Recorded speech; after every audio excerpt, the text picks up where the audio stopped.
Is your family keeping you drunk? Back when I was trying to get sober, my family was kind of enabling my behavior. They didn't really call alcoholism what it was, they didn't really look at it, they kind of laughed and had a good time, and they never really knew what was going on. In addition to that, I remember growing up through many years where I would go through and my family would be drunk all the time. We would go and we would have a Thanksgiving or a Christmas, and it would end with my uncles out in the street fighting until the cops were called. I remember for years my grandma was drunk all the time. It's very rare to see her not drinking, and it was always in my family, and it was always difficult because I didn't. I mean, it was normal. It seemed like drinking was the normal thing, and it seemed like there was really no way out of it. So that's what we're talking about today is your family keeping you drunk, whether you're in a toxic relationship, whether you're in a toxic family, whether you have people who mean well but end up enabling you and keeping things going longer. Not that it's your fault, or not that it's their fault. We want to make sure that we take full responsibility and accountability for our drinking, because at the end of the day, it is us who lifts the drink into our mouth. Plain and simple. So we have to look at that and focus and say, okay, how does this work? What's going on? And is my family keeping me drunk? If so, do I need to isolate? Do I need to go to a rehab where I'm surrounded by people that aren't my family? What is it that I need to do? So today, that's our topic. We're going to talk about this, and let us know in the comments how you feel about this, and if you have issues with your family and drinking, and if it's all kind of intertwined. So, Terry, how you doing today? I'm doing well. And, I don't know that I really blamed my family when I was drinking. I guess you could say I did not really have too much of a toxic family. But back when I was drinking, I may have been able to blame them a little bit for the fact that I didn't get help. They would have helped me if I reached out. You see, my family very small. Mom, dad, brother, and that's it. And my dad and my brother, when I was in the cups of my drinking, they'd been sober 25 years, something like that. They were, living a good life, and things were going well. And, I could have reached out to them. They would have helped me, but I wanted to keep drinking. And so how could I reach out to them? I wanted to keep drinking. I had to basically isolate, not really isolate, but stay away from them when I was drinking. It was very complicated. I had to hide all my drinking, and we didn't live close to each other, 900 miles away. So it was just the every few months visit type of thing. But that's what I would do is I would just when I would go visit them, I'd spend more time in the hotel. My parents, when I was really heavily drinking, they were both getting close to having to go to assisted living.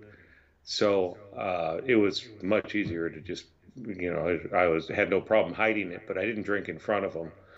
And so I'd go back to the hotel. I'd spend most of my time at the hotel. So what it did do is it really hurt my family relationships because I wasn't there. I was in the hotel drinking. I'd go visit them for half an hour or whatever, and then I'd leave. And I have an echo, and let us know if it goes away at all. And if not, sorry, sorry. But a lot of people, and this is what I see a lot in people that I work with, is there are a lot of toxic family relationships where the family is drinking, and maybe you're trying to get sober, or all your good friends. Now, this was the case with me, is all my good friends were still drinking because I was a drinker. Well, who are you gonna hang out with? You hang out with drinking friends, and that's where a lot of influence was, and that was a difficult thing to get over. And that's a lot of what we're going to talk about today is just trying to figure out how to stay sober when your family or your friends are drinking. And it's absolutely can be a difficult thing, but it doesn't have to be if you start to change that mindset and start to continue to work towards sobriety. And that's what you can do. And you can be successful at it. It does require some changes in your life, but that's the sort of thing that has to be done. If you want to stop drinking, you got to make some changes in your life, and those changes, some of them seem real big, but they don't necessarily need to be. So how about you, Marcus? What did you have to go through to deal with that family? And were they keeping you drunk? Well, when I was quitting drinking, my wife knew that a lot of my drinking was tied up into family issues. I grew up in pretty toxic environments that weren't easy to deal with, and a lot of stuff, we swept under the rug, and it was just like, okay, this just is what it is. We don't talk about it. And when I was drinking, those thoughts and feelings came out. Like I couldn't hide them. I was like, okay, I'm angry or sad or whatever it was. And these things came out, and I didn't know how to deal with them. And, you would have the stressors still there because, you have people in your family that are avoidant or want to not talk about things or not deal with things, but they still want to be in your life as if nothing happened. And, for the person who got hurt by that stuff, it's very difficult. It's like every time you see that person, it is a reminder of the hurt over and over and over again. And then one time I think it was like 2009, my family was up at our house because every time we got a new house, they would have to come see the house. It's like, well, why don't you come see me any other day? Why do you have to come see a house? The house isn't your family. But they would come up, and I remember I had an altercation with one of my family members, and it was a big altercation where it was basically like, leave my house and don't come back. And that stuff was difficult to deal with. And so when I was getting sober, um, my wife didn't tell anyone I went to rehab because I went to a mental hospital, then I went to rehab. Didn't have a lot of time to call other people. I mean, I probably did, but I was not in the state of mind to call anyone. And so my wife, she did a really good thing where she would isolate me from that family. And she was like, no, just like he doesn't exist right now until he gets better. And so I went through the rehab, talked to my brother a little bit in the rehab. And then once I got out, it was very touch and go. I was very selective about when and who I talked to because I knew that talking to the wrong person could make me drink again, right? Not that it was their fault or their responsibility, but it was my responsibility to make sure that I I do everything I can to not drink. And that was one of them, right? I was like, okay, I can't deal with this stuff right now. I'm going to focus on staying sober. And that's number one. And I think a lot of people, when it comes to family, you have a lot of guilt and you have a lot of shame and you have a lot of issues and you have a lot of feelings of, oh, I should call this person. I should do this. And a lot of those shoulds will keep us drunk because we're saying, oh, I need to do this for that person or for the way that it looks or for this result or that result, when instead what we really need to do is take care of not drinking. And I'm careful to use, like I know in sobriety a lot of times they talk about take care of yourself, be selfish. I don't really like that because I've never been, I don't like putting my feelings first. I don't like putting myself first. I've never been that type of person. I was the kind of person that was like, if anyone else has problems, those are the more important ones. And I forgot where I was going with that. But yeah, so I felt like I had to take care of other people. And at this time, it wasn't so much that I felt like I had to take care of other people. It was, if I don't take care of myself, I can't do a damn thing. So right now, this is what I need to do. And I was very one-track focused. I got out of rehab. I didn't work. I read. I focused. I went to meetings. I think I went to like 1 or 2 a day because they told me to. And sometimes I would go to extra if I was like, okay, I feel like I need to get out of my head. But I was very away from my family on purpose. Like I didn't take calls. And sometimes that's what you got to do. Like even if it seems harsh to other people, you have to take care of yourself because the alternative would have been I wouldn't be here today. So, I mean, I think that probably would have been harder on my family if I, oh, hey, he died an alcoholic. That would have sucked. So by me taking that time and saying, I need to take care of me, I need to not drink, right? And that was the focus. It wasn't like I was going through, Tony Robbins or therapy or, all this stuff. No, I spent the first 6 months learning how to live a life without drinking. Yeah. And, I would go, I think right out of rehab, my grandmother passed earlier that year, but they waited like 6 months to do the service. And I remember I asked my guy in rehab, because I loved my grandma, great person. This is a different one than the drunk one. This was the sane one. Um, and I wanted to go to her funeral, but she liked to drink. She was not an alcoholic, she just liked to drink. And her family liked to. And they had her service at a bar, and I was fresh out of rehab. And he was like, "Yeah, it's probably not a good idea, and I don't think your grandma would have wanted you to risk sobriety just to go to that. I think you can honor her in other ways." And that's what you learn is there are other ways to deal with this, but not if you drink. Because if you drink, all bets are off. And if you are continuously talking to family and it's triggering you and it's making issues, you have to take care of yourself and not drink. That Yeah. is above all most important. And you get those things where someone will irritate you, or you'll feel a certain way, or you get in an altercation. And what helps me is to realize the best you could do in life is ask someone else's cooperation. The best I can do is ask people in my family, "Hey, this is how I would like our relationship to be. That's what I'd like." And you can say yes or no, or you could say, F off, take a hike. You can do whatever you want. But what I can do is ask cooperation. But if I sit here and I talk to people expecting them to be the way that I am, that's preposterous. That is a one-way ticket back to drinking, because you are now saying that you are in control of what these other people are doing, as if you can control anything, right? And that's why the serenity prayer is so important in sobriety, because that's something I can't change my family. I could change myself, but I can't change my family. Yeah. Absolutely. And what you're saying is that's awesome for that. That's what we need to do for the majority of us, the majority of our families. They're going to help us. They're going to support us, and that's a great thing. When I did finally get sober, my family was supportive, and they were there for whatever I asked them to do. Like I said, I was living quite a ways away, so I relied on more friends, and they were new friends, sober friends, and the old friends, actually the drinking friends, they were supportive as well, believe it or not, because they were not alcoholics. They were normal drinkers. They were able to drink, but that's the key. And what I see Marcus is really talking about here is communication.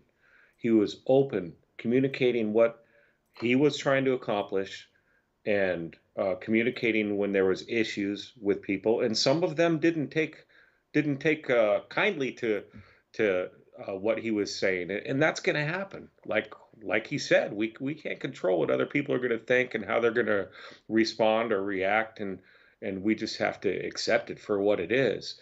And Marilyn puts it right there as far as this situation. My family wasn't the problem, it was me. I'm the one that put it to my mouth. We have to take responsibilities for what we do. It's always easy to blame others, and that's what for me, that was one thing I had to get over, was that blaming others, and just realize that the drinking is me, not my family, not my friends. That's the situation. Now, where this gets complicated, and I've seen this quite a few times, and it's not the majority of people, but there's families that are not supportive.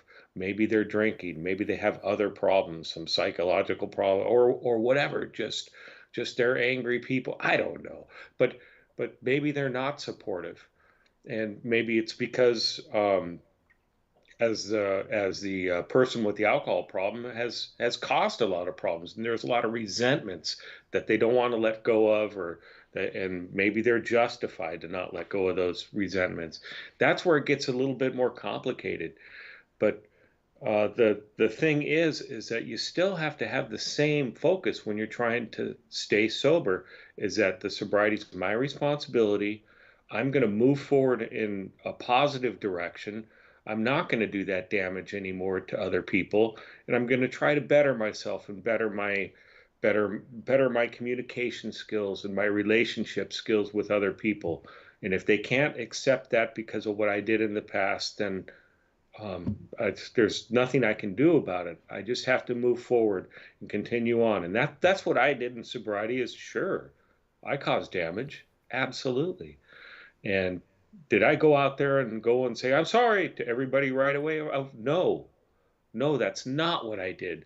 Because when you do that right after you get sober, the people that you may have hurt, they're like, yeah, right. Oh, yeah, you're sober now? Oh, okay. How many times have I heard that? Oh, yeah, this is the last time? Yeah, that was your last drink back then? Sure it is. They're not going to believe you.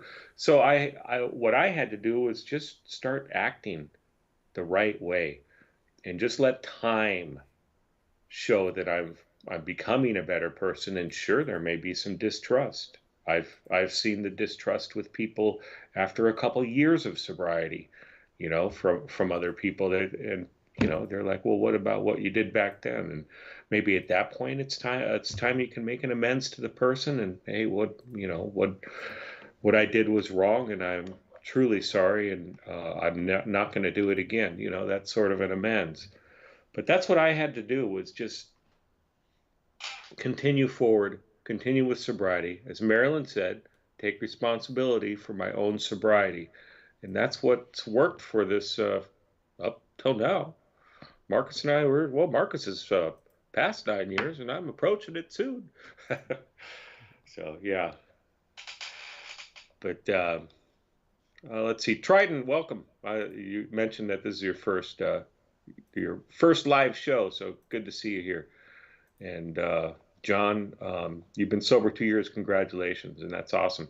Yeah, lots of energy and sleeping better. That's definitely what I started to feel within a few months. Any of you that are super new in sobriety and you're having that trouble, it's going to take a little bit of time, but it's slow going, but it does get better. Absolutely. And yeah, so the one thing I wanted to touch on was the friends situation.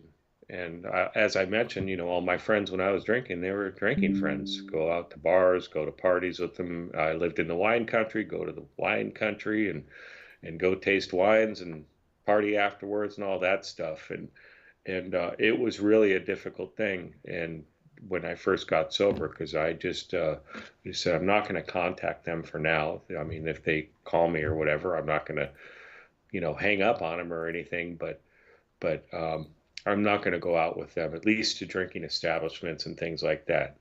And as I started to get better, because I was really physically sick as well when I got sober, as I started to get better, I started to put activities into my life, and then I would invite those drinking friends to go on a hike with me. Hey, you want to go on a bike ride? You want to go do this or that? And I did that. And actually, in that first year, I went to a concert with a friend that was one of those. He wasn't the bar drinking friend, but we'd had drinks together. And I just told him what my situation was. Once again, communication, and he respected that.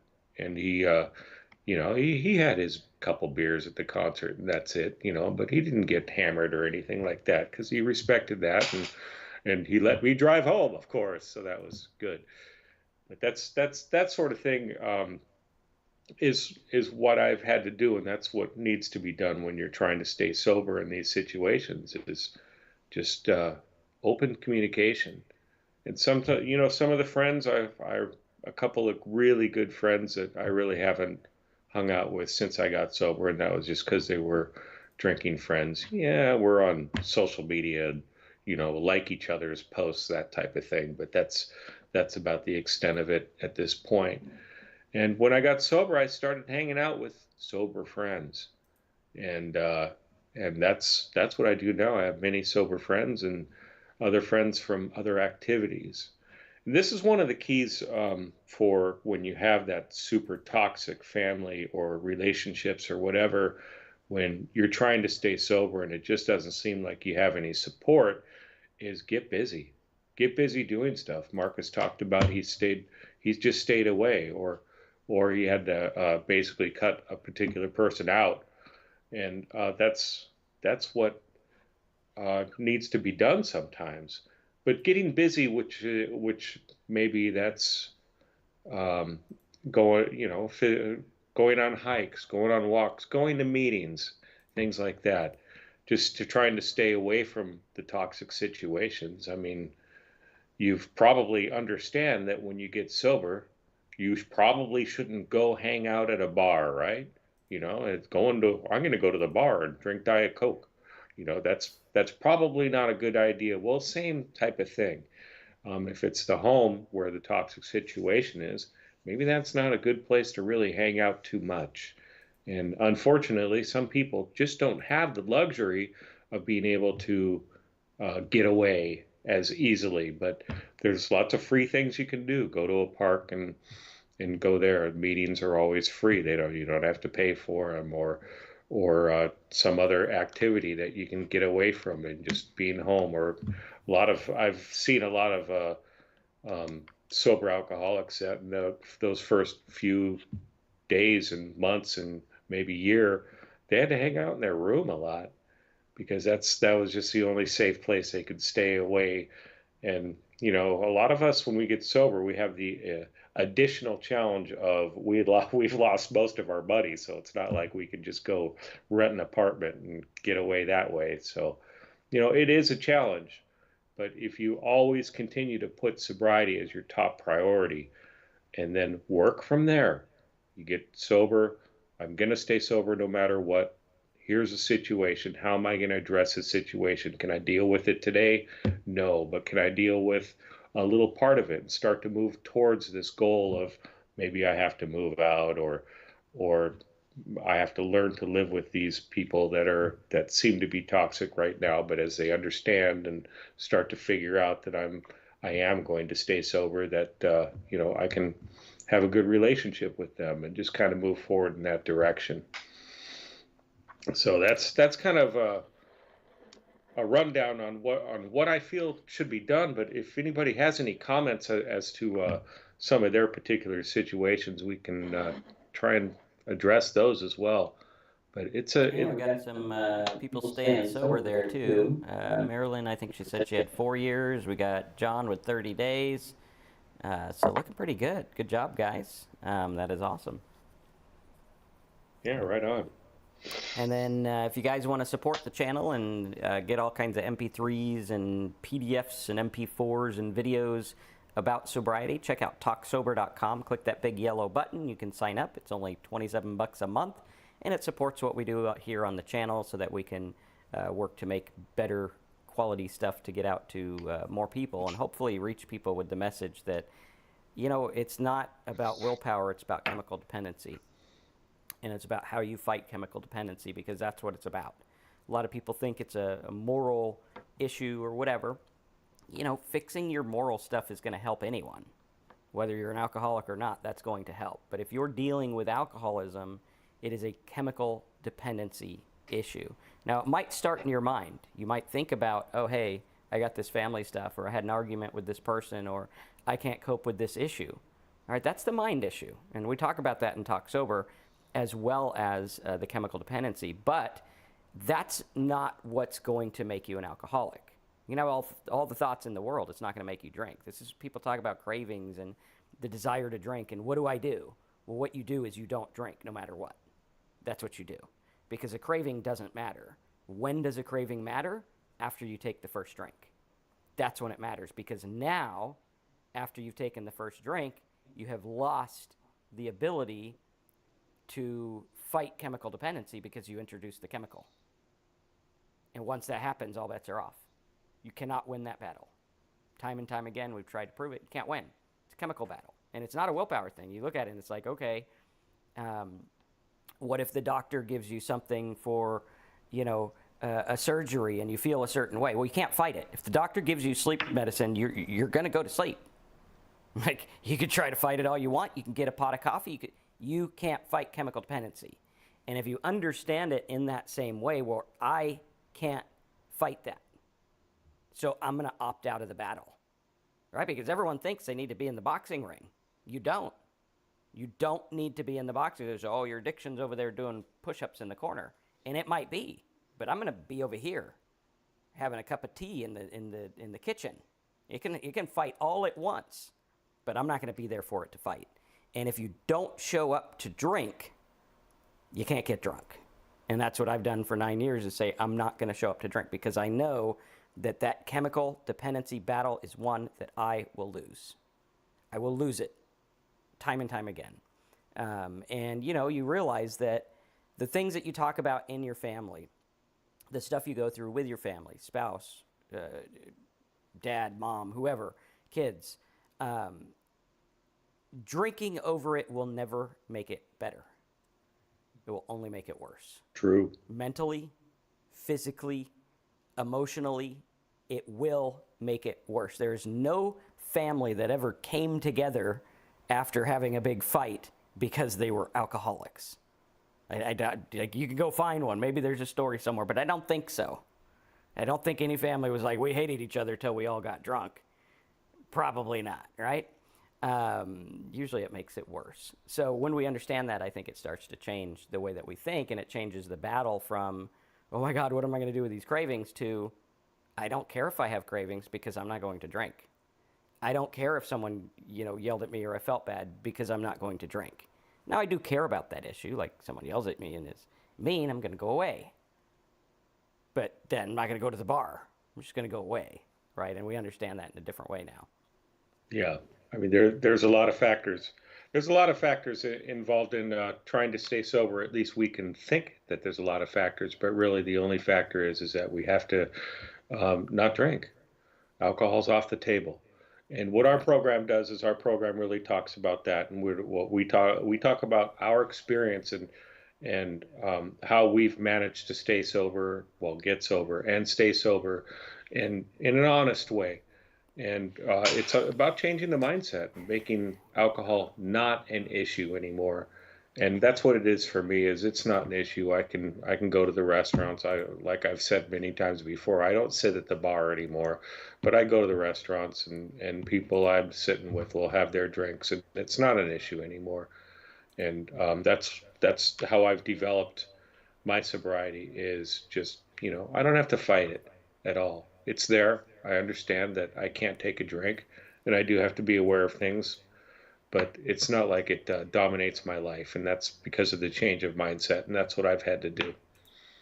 So yeah, and Exactly. All right, guys. Check out talksober.com. Click the yellow button to support the channel, and we will see you next week, unless there's anything else you wanted to add. No? that's good.